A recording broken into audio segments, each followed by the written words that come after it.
An old man in tattered clothes was arrested for stealing an apple and a loaf of bread.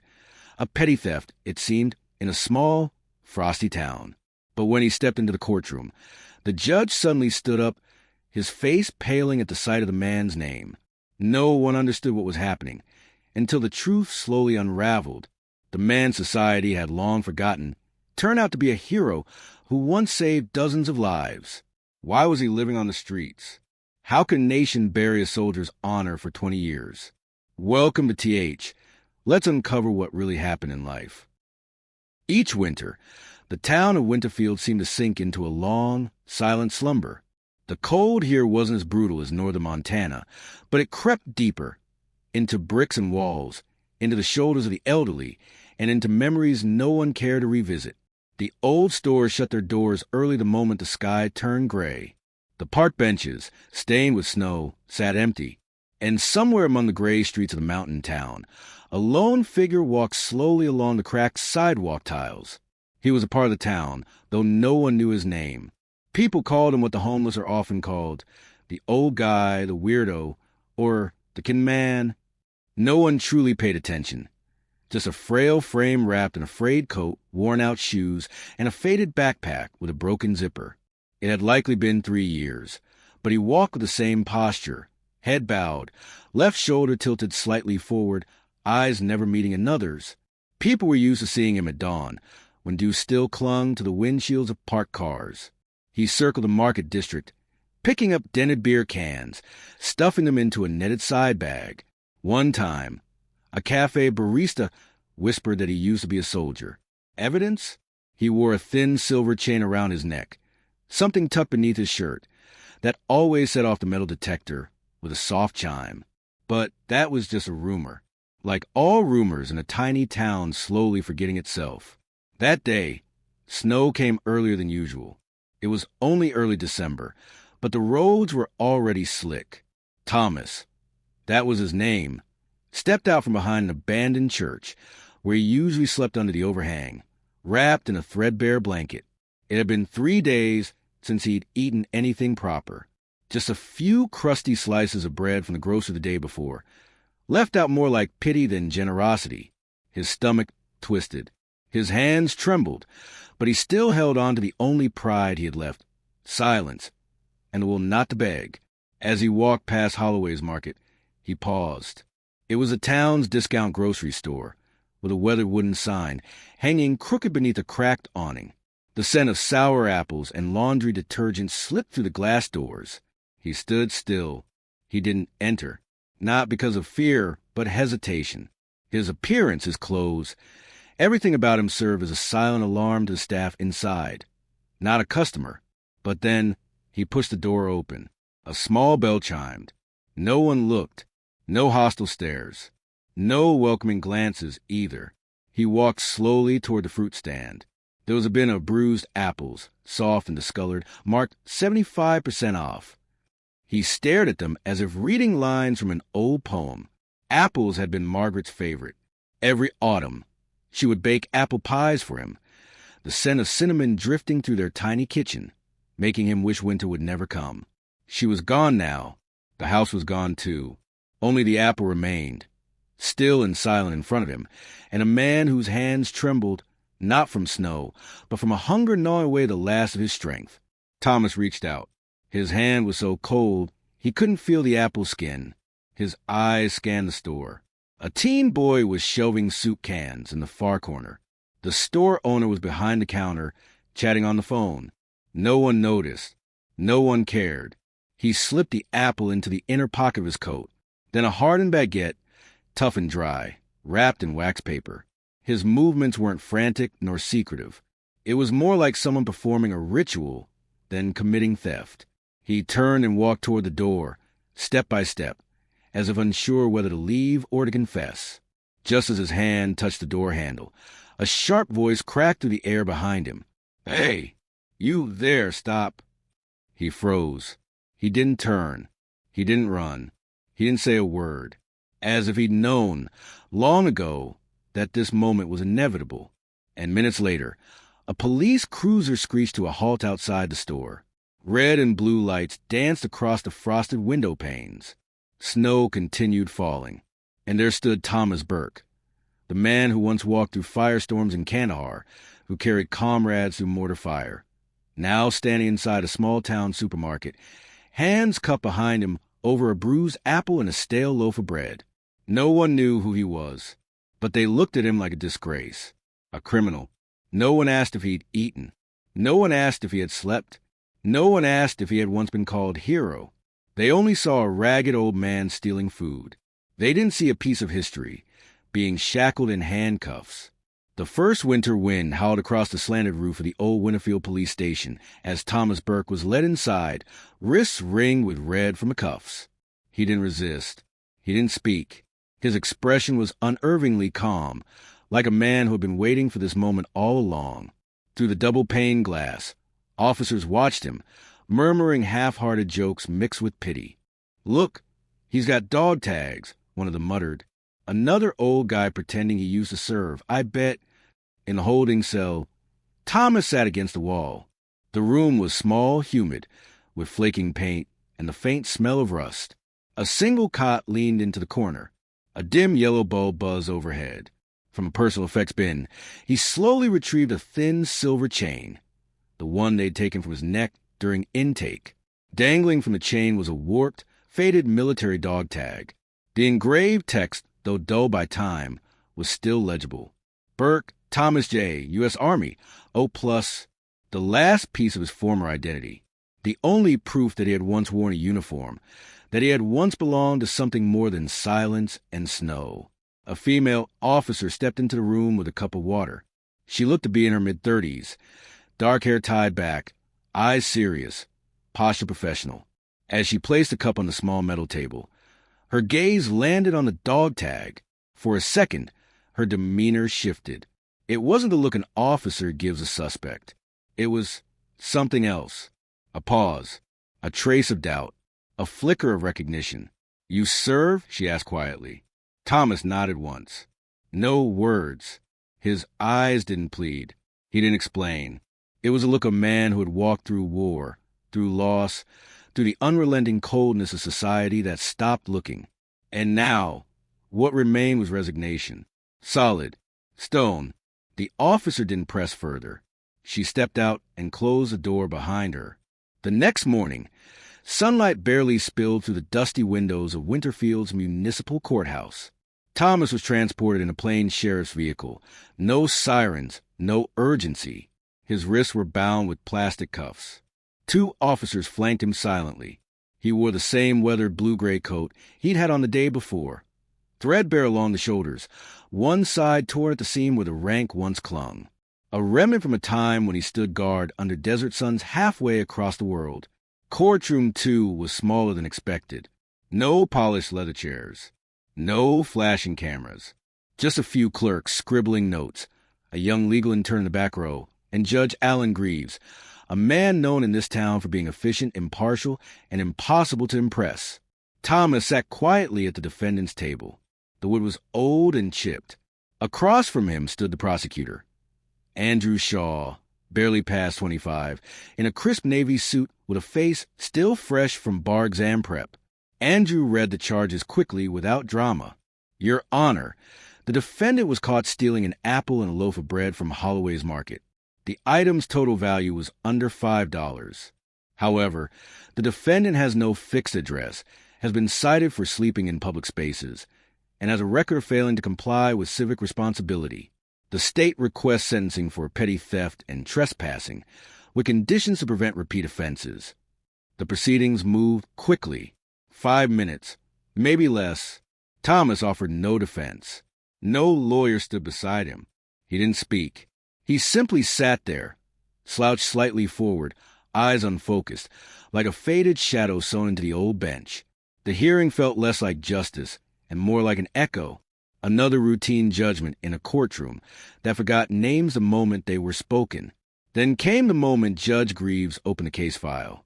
He flipped through the pages, his fingers practiced, his eyes scanning out of habit, his brow furrowed slowly, incrementally.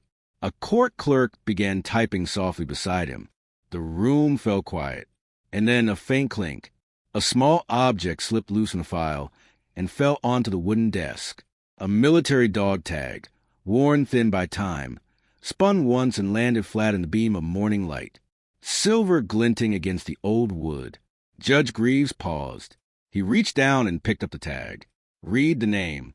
Once. Then again. His face paled. His fingers gripped the edge of the bench. His lips tightened and silence thickened around him. Slowly, deliberately, he tapped his gavel once. Court is recessed for 5 minutes. Bailiff, fetch the full military record of the defendant immediately. Urgent. The prosecutor lifted his head, about to object, but one glance from Judge Greaves shut him down. The room fell into a hum of confusion as Greaves rose and disappeared into the judge's chambers. Everyone turned to each other, whispering, speculating. Only Thomas remained motionless, but for the first time his hands, resting on his lap, trembled slightly, not from cold, but from something breaking loose, something that had been frozen deep inside for far too long. The heavy wooden door shut softly behind Judge Allen Greaves as he entered his chambers. In his right hand, he clutched the cold, worn dog tag, as if letting go would erase the memory rising within him. His eyes were no longer focused on the object, but through it, as if what he truly saw wasn't the scratched metal in his palm, but something buried 19 years ago. Kandahar, July 2003. The heat had hit 117 degrees Fahrenheit. The wind blew red dust and the acrid scent of diesel. His convoy had just wrapped up a humanitarian mission, heading back to base. No one had expected that to be their last routine patrol. The second vehicle, his vehicle, struck an IED. The explosion shredded the front end. Flames burst from the engine. Screams. Smoke. Gunfire cracking from a nearby wall. Greaves had slammed into the side of the Humvee, ribs fracturing. The world going black for a moment. When he came to, he saw only smoke and heard his name being shouted again and again. A figure burst through the smoke and fire. Bloodied arm. A ragged scarf tied around his neck. Fierce, determined eyes. "Don't move," the man said. "You're going to make it." It was Thomas Burke, an armor sergeant, not a medic, not an officer, not assigned to his vehicle. Just a man who couldn't stand to leave a fellow soldier to burn alive. When Greaves was finally loaded onto the medevac, he had turned his head, despite the pain, and seen Burke. See it on the ground, a rough bandage around his leg, blood soaking through the cloth. Greaves had asked, "Why did you go back?" Burke had only said, "Because no one gets left behind." And now, that man was sitting in Courtroom 2, wearing a tattered coat, trembling hands, being prosecuted for stealing an apple and a loaf of bread. Greaves sat down heavily in his chair, the dog tag still in his hand. A court clerk entered moments later, delivering a thick file marked confidential, Veterans Affairs. He opened it and began reading page by page. Typed lines, bureaucratic language, but the weight of each word hit like a hammer to the chest. Name Burke Thomas J. Unit 11th Armored 2nd Regiment, 4th Brigade. Commendations. Bronze Star 2003, Valor in Combat. Purple Heart 2004-2005, injuries sustained under enemy fire. Combat Action Ribbon, confirmed direct engagement. Special note, rescued 2 senior officers during the Kandahar ambush. Discharge, honorably discharged, 2006. VA benefits terminated, 2009. No verifiable permanent address. Greaves stopped, not because he was done reading, but because he couldn't go any further. When he re-entered Courtroom 2, the atmosphere had shifted. No one said a word, but the air was heavy with questions. Even the court intern had put down her pen. Thomas looked up. He didn't recognize Greaves. He didn't expect anything. But Greaves couldn't stop looking at him now. He sat, steadied his voice, and spoke clearly. "This hearing is hereby postponed indefinitely to allow for a full investigation into the defendant's military service and benefit status. The court formally requests all pertinent records from the Department of Veterans Affairs and assigns pro bono representation from a National Veterans Legal Defense Network." The gavel came down. 1, 2, 3. The sound echoed, not like an ending, but like a beginning. The prosecutor, Andrew Shaw, rose to speak, but Greaves turned his head ever so slightly. That was enough. Shaw sat down silent. Judge Greaves leaned back in his chair and looked Thomas Burke straight in the eye. "Sergeant Burke, you are no longer invisible in this courtroom." The words, 5 simple ones, rippled through the air like a tremor. No one stood. No one clapped. But something shifted in the hearts of those watching, like a crack in frozen ground that finally let spring through. Thomas didn't move, but his hands, the ones resting in his lap, trembled again, this time not from fear, but from something warmer, something older, recognition. After nearly 2 decades of being lost a world, a call from a battlefield long buried had brought him back, not as a vagrant, but as a truth that refused to stay forgotten. That night, long after the courthouse lights should have dimmed, the lamp in Judge Allen Greaves' office still burned. He sat alone on the second floor, behind a heavy desk, surrounded by papers, transcripts, and one thick file, faxed urgently from the Department of Veterans Affairs. Beside him, a cup of coffee had long gone cold. Greaves wasn't easily shaken, but what he read made his chest feel like it had been filled with stone. The first pages were familiar, a list of commendations. Bronze Star for bravery. 2 Purple Hearts for injuries sustained while protecting others. Combat Action Ribbon for confirmed enemy engagement. These were the accolades people liked to celebrate. But as Greaves flipped deeper into the file, the tone changed. He wasn't reading about the battlefield anymore. He was reading about the quiet war fought back home. Thomas Burke was honorably discharged in 2006. At the time, he was stable. There were some early notations of chronic insomnia, mild PTSD symptoms, but nothing deemed critical. Then came Margaret. His wife's name appeared first in an application for dependent medical benefits. Diagnosed initially with a benign tumor, later confirmed malignant. Over the next 12 months, the record swelled with requests, follow-up exams, specialist referrals, applications for prescription coverage, emergency procedures. But the responses were almost non-existent.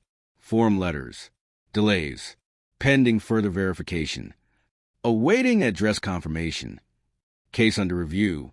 Then came the red flag page. 2009, VA benefits terminated. Reason, no verifiable permanent address within 90 days. Greaves read the line 3 times. The ink didn't change. That one sentence, cold and clinical, had set off a domino of quiet, irreversible collapse. No address equals no health insurance. No insurance equals no treatment for Margaret. No treatment equals she died 4 months later. In pain, unassisted, alone. There had been no phone calls, no personal follow-up, only generic automated letters. And the kind of silence that feels like death in an envelope. Greaves slumped forward at his desk. His hands trembled slightly, not from rage, but from shame. Elsewhere, Thomas Burke sat in the holding cell. No lights, just a faint square of moonlight coming through the tiny window. He didn't sleep. He didn't even think. He simply sat, still. His thin hands rested in his lap, one of them clutching a faded photograph. Margaret, the edges worn, the corners frayed, but her smile still gentle, still alive in that frozen moment. "I promised I'd take care of you," he whispered, and I couldn't keep it. The words sank into the dark like a soaked blanket, heavy, cold, and unbearable. To the world, he was just another broken man. But inside, he carried memories burned into his bones. Nights beside Margaret's hospital bed, waiting in line with paperwork, only to be turned away. The system never updated. The calls never returned. The appeals ignored. Every time he walked into a VA hospital, someone asked, "What's your current address?" And when he had none, they acted like he never existed. No address, no mail. No mail, no file. No file, no name in the system. A soldier raced, not by an enemy bullet, but by a missing zip code. He tried to sue. Lawyers declined. Insufficient evidence of administrative error. He tried the media. But homeless men don't have voices. Invisible people don't have cameras. No one listens to a veteran with no home. In the end, All he had left was himself. And even that, he wasn't sure how much was still intact. The next morning, a special call went out from Judge Greaves' office to the headquarters of the Veterans Legal Defense Foundation, a nonprofit dedicated to representing veterans who had fallen through the cracks. Simultaneously, an official request was filed to reopen Burke's benefits case, with full internal review and accountability for the agencies involved in terminating his support. Greaves knew he couldn't undo what had happened. He couldn't bring Margaret back. He couldn't return the 20 lost years. But what he could do, what he must do, was stop this system from burying another man like Burke. He quietly signed a 3-page motion. At the bottom, in his own hand, he wrote, "This court affirms, this is not a case of petty theft. This is a national tragedy." The pen paused. One signature. And from that moment on, Thomas Burke, once invisible, was seen again. 3 days later, the skies over Winterfield were still the color of ash. Snow hadn't fallen, but the cold crept into every fingertip and seam of clothing. That morning, Thomas Burke was brought back to courthouse, not in handcuffs, not with flashing lights. Just a simple ride in a quiet police cruiser. But something had changed. The officer who opened the door for him didn't issue a command. Instead, he gave a slight nod and said in a low voice, "This way, Sergeant." Thomas paused. How long had it been since someone called him that? He entered Courtroom 2 just as he had days earlier, but the space was no longer the same. Gone were the empty benches and blank stares. Now the seats were full, packed with veterans. Old men with silver hair and worn-out service hats. Others with missing limbs, leaning on canes or crutches. Some wore their medals proudly pinned to jackets that hadn't fit right in years. They didn't speak. They didn't cheer. They just sat there, silently bearing witness. In the back row, a young boy stood holding a photo of his grandfather, once a soldier in Thomas's old unit. A woman dabbed tears with her sleeve. Another man held a folded flag against his chest like it was made of glass. They all came for one reason. They knew who he was. Thomas took his seat at the defense table. Across from him sat a poised young woman, in a gray blazer, sharp eyes, and a quiet fire in her voice. She leaned in and introduced herself. "I'm Julia West, Veterans Legal Defense Foundation. I'll be representing you from here forward. You owe nothing." Thomas blinked. "But You have the truth," she said softly. "I have the responsibility." It wasn't sympathy in her eyes. It was respect. Moments later, Judge Allen Greaves entered. The room fell silent.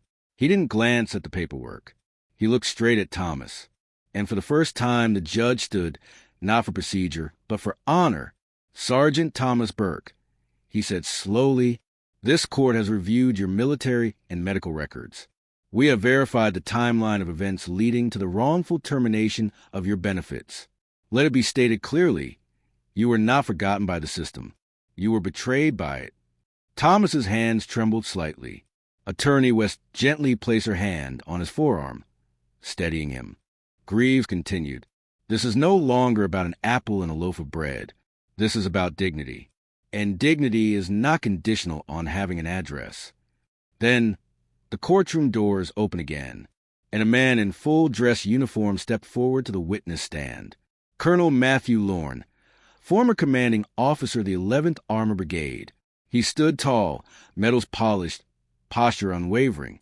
In clear, commanding tones, he described Thomas Burke's heroism, pulling men from burning vehicles, shielding civilians under fire, sharing food with villagers in war-torn regions, teaching younger soldiers to read at night in the desert. He wasn't just a good soldier, the colonel finished. He was the moral backbone of our unit, in a place where light barely reached. His voice broke slightly as he looked directly at Thomas. Leaving him to fend for himself was not an error. It was a failure, and we must fix it. Today, somewhere in the courtroom, someone sniffled. A few tears were wiped silently. Judge Greaves turned to the prosecutor. Andrew Shaw, the young man from before, now looked as if he hadn't slept in days. His eyes were glassy. Slowly, he stood. "Your Honor," he said, voice cracking, The state withdraws all charges. We have no further statement. Greaves nodded solemnly. One tap, then another, then a third. Case dismissed in full. Sergeant Burke, you are free. And then the silence. No cheers. No applause. Just every person in that room rising to their feet. They placed hands over hearts. Some saluted. Others bowed their heads. Not in pity, but in reverence, in brotherhood. Thomas didn't know what to do. His hands shook. His knees felt weak. But slowly he stood. Then, for the first time in nearly 2 decades, he returned the salute. Hand to brow, posture straight. The kind of salute that says, I'm still here. I still remember. The courtroom didn't explode in noise, but the silence thundered as Thomas stepped out of the courtroom. His legs still trembled, not from the cold, but because something deep inside him, something that had been asleep for 20 years, was finally waking up. The crowd of veterans parted to let him pass. Some nodded. Others laid a hand gently on his shoulder. No one said much, because the sacred moments in life rarely need words. And then, just as he was about to walk through the courthouse doors, a voice cut through the quiet. Uncle Tom. Thomas froze. Uncle Tom, it's me, Nora. Footsteps. Quick. Echoing. A young woman broke through the crowd. Cheeks flushed from cold and emotion, eyes wide and red with tears. She didn't wait for him to react. She threw her arms around him and held him tight. Thomas stood stiff, stunned by human contact. Then, slowly, almost fearfully, he lifted his arms and held her back. I thought you were gone forever, she sobbed. After Aunt Margaret passed, I searched everywhere for you. Thomas's throat tightened. I thought no one remembered me. Cameras clicked in the background. Reporters finally present, but no one dared intrude. Even they seemed to understand. This moment wasn't for headlines. It was for healing. 1 week later, everything changed. His name was restored in the VA database. His veteran status re-verified. His full benefits reinstated, retroactive to the day they were wrongfully terminated. Nearly $278,000 in back pay. But what mattered more to Thomas wasn't the check. It was the letter that came with it. Mr. Burke, on behalf of the Department of Veterans Affairs, we offer our deepest apology for the mishandling of your case.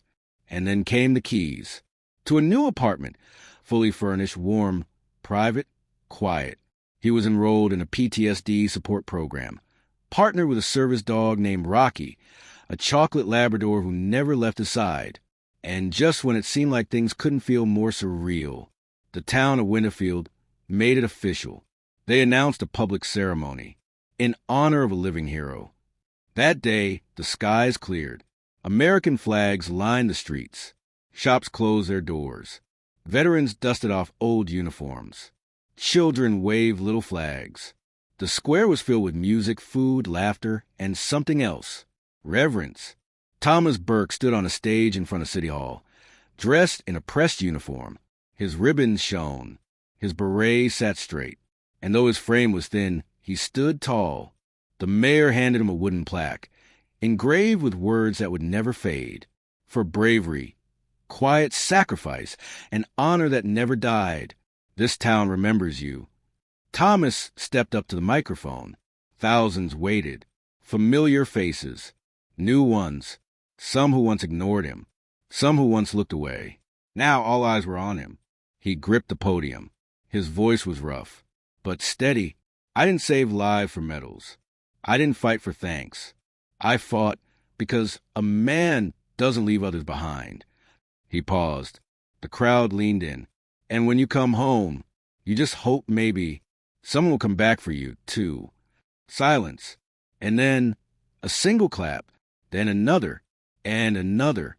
Until the whole square stood, not in wild applause, but in a wave of hearts breaking and healing at the same time. That evening, sunset spilled golden light over the Central Park. Thomas sat on a bench, Rocky dozing at his feet. Next to him, Nora rested her head gently on his shoulder. Children played nearby. Laughter danced on the breeze. And above City Hall, The flag fluttered in slow rhythm. Thomas reached into his coat pocket. He pulled out a photo. Margaret, smiling, eyes still shining like they used to. He traced her smile with a calloused thumb. I found my way back, just like you said I would. Above him, the first evening star blinked into life. And in that moment, Thomas Burke, no longer invisible, smiled into the night, knowing that even the longest winters end, and even the most forgotten heroes can find their way home. No one is born to be forgotten. There are those who silently give up their youth, even their entire lives, for ideals and for others, only be cast aside by life itself simply because they no longer have a permanent address or a mailbox to be remembered by. The story of Thomas Burke is not just a journey to restore a soldier's honor.